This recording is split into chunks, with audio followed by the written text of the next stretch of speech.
zong hlanin itan ka in pumpe ka kathin lungai tua na chu ilua khat zo nge mai an kan nem bia thu der nen zong ka doi lu lo che ka mangai na nei chun ka hlan che asin ma se tu na mangai na parat lan dun tura min tiam kha ityak ta si mo ilan rual tenan thup zo si lo leng dang cha ilo be reng si eng tin nghe tor zai karel ta kang le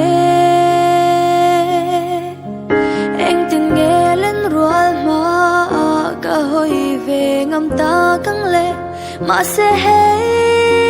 sau hi kang nghe na che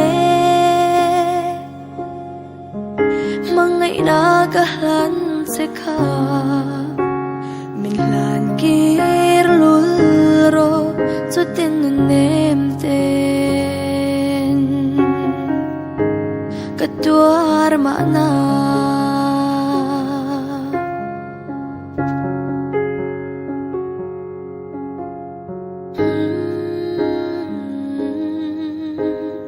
lim na le lom na ka thin lung nga na chu nang châu ini asin du lai chadang mi u leng dang to na lung her tur chuan ka ring lu lo che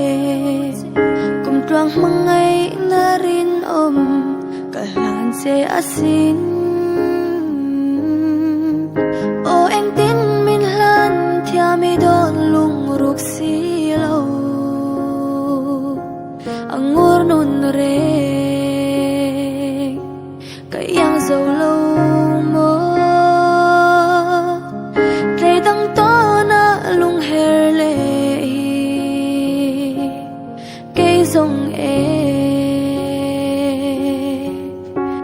ka zua mol si lo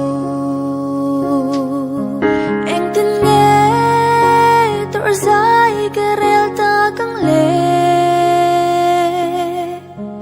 eng tin nghe len rual ma ka hoi ve ngam ta kang le ma se hey sau hi kang nghe na che mangai na ka hlan se kha